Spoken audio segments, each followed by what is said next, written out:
Good, happy Wednesday evening. I'm Riley King, and welcome to the Riley King Newscast. Let's get started. First up, corrections employee accused of taking video of woman girl.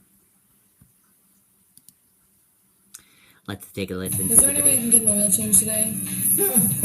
Without an appointment? Try like 2 weeks. There has to be an easier way.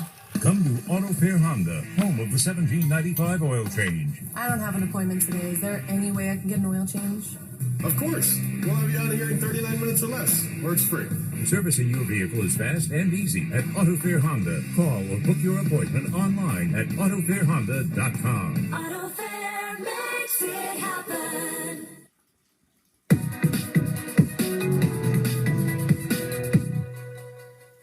46-year-old Jason Cooper of Manchester appeared in court via video, facing 9 felony counts of attempted and unlawful wiretapping and 10 misdemeanor counts of violation of privacy. There's no why that's been answered, but there was videotaping in private areas of the home without the knowledge of the other parties that were living in the home. Police say Cooper was also living there at the time he was recording the woman and 17-year-old, and according to court documents, he hid a camera in the teen's room, pointed at her bed. He also allegedly hid cameras in hallways, the kitchen, bathroom, and the adult woman's bedroom. Police say Cooper was able to access the cameras using his cell phone. I don't know what the range was in terms of how close he needed to be. I know that in the home, he was able to see on his cell phone what was on the camera. Cooper's attorney says this is his first offense and he has obeyed a restraining order against him.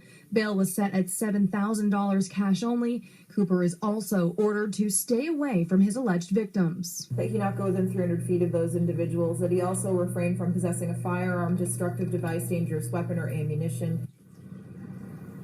A not guilty plea was entered on all charges. Cooper is due back in court on the 19th. Live in Manchester, Siobhan Lopez, WMUR News 9.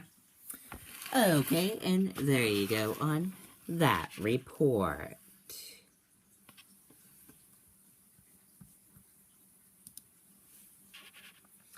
Pearl Harbor survivors remember infamous day. Let's take a listen to the video. Without an appointment?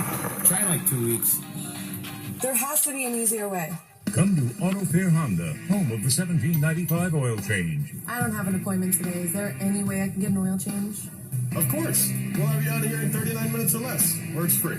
Servicing your vehicle is fast and easy at Auto Fair Honda. Call or book your appointment online at autofairhonda.com. Auto Fair makes it happen.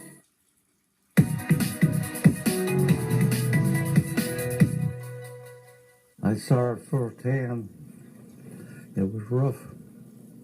James Bellotta of Derry was a Marine sergeant in charge of a machine gun group stationed at Pearl Harbor on December 7th, 1941. When we were having breakfast and the planes were going over, we didn't know what was going on until the bugler blew the call to arms, and we went to different stations, and they told us what had happened. Bellotta bought this copy of the Honolulu Star Bulletin the next day. He almost never speaks about what he saw. An alert call sounded. I said, alert call. And I was the last one to get out of the day room. Alonzo Ierson from Rye was in the Army.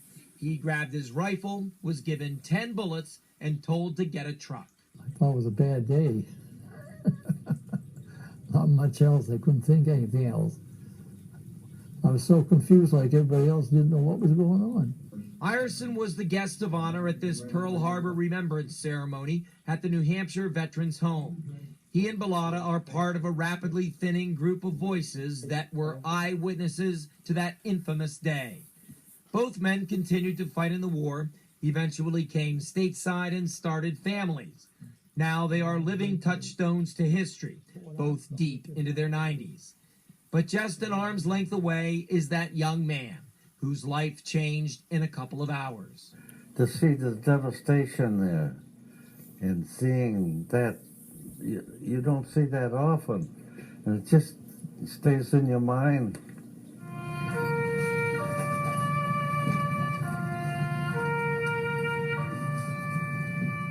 Hirschberger, WMUR News 9.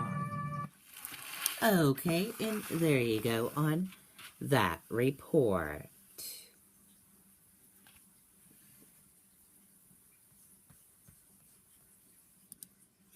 Donald Trump's favorability rating, 50%, new poll shows. Let's take a listen to this video from ABC News. Eat chicken to perfection and mix his freshly made pasta in an Alfredo sauce made from scratch with Parmesan, Romano, and real cream. Because Marie Callender knows that the most comforting thing about comfort food is who you're sharing it with. Marie Callender's. It's time to savor. It was a busy day for the president-elect as he nominated 2 more people to join his cabinet. John Kelly, a retired 4-star general, has been tapped for Secretary of Homeland Security, and Oklahoma Attorney General Scott Pruitt has been selected to run the Environmental Protection Agency. Meanwhile, the day began with the president-elect being named Time Magazine's Person of the Year. Today's cover, a far cry from 2 previous Time Magazine covers that showed Trump's campaign in meltdown mode. ABC's Lana Zach joining us from Washington with more on today's developments. Lana? Hi there, David. We always have so much to report on this, don't we? I have an update now on the Wisconsin recount efforts. Hillary Clinton has gained 82 votes in the course of that. That leaves Donald Trump with an advantage of approximately 22,000 votes, unlikely to change anything as he continues to have these meetings for his transition. I delivered to the president-elect and his senior advisor and his chief of staff a letter signed by 14 mayors that put together from across the country about our DACA students. Chicago Mayor Rahm Emanuel is hoping President-elect Donald Trump will protect undocumented students whose parents brought them to the U.S. They're trying to achieve the American dream. No fault of their own. Their parents came here. They are something we should hold up and embrace. Mr. Trump has sought President Obama's advice on some of his cabinet picks. They've spoken several times since their face-to-face Oval Office meeting just after the election. The president-elect promising he would be announcing more cabinet positions soon. Sources within the transition team say that the president-elect is likely to announce retired General John Kelly as the head of Homeland Security. I believe we're in the process of putting together one of the all-time great cabinets that has ever been assembled in our nation's history. Mr. Trump says he's further narrowed his choice for Secretary of State, and former rival Mitt Romney remains on the list. Meanwhile, the president-elect was named Time Magazine's Person of the Year, an accolade he told NBC he celebrated. Well, it's a great honor. It means a lot, especially me growing up reading Time Magazine, and it's a very important magazine. And the president-elect will travel tomorrow to Iowa. He also announced that he will tap the long-serving governor of Iowa, Terry Branstad, to become the next ambassador to China. Reporting live from Washington, Lana Zach, Channel 7 Eyewitness News. Okay, and there you go on that report.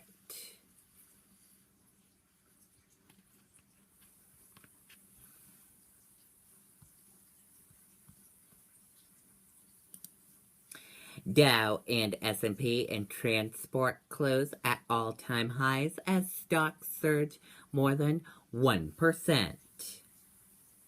U.S. equities closed sharply higher on Wednesday as the Dow and S&P hit new record highs while investors awaited a monetary policy announcement from the European Central Bank.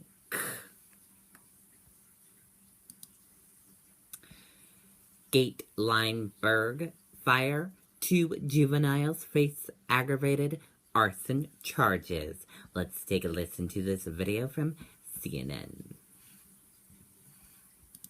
This morning, 2 juveniles were taken into custody by the Tennessee Bureau of Investigation on allegations of aggravated arson relating to a fire that originated in the Chimney Tops area of the Great Smoky Mountain National Park on or about November the 23rd, 2016. This fire later spread to Gatlinburg and the surrounding area.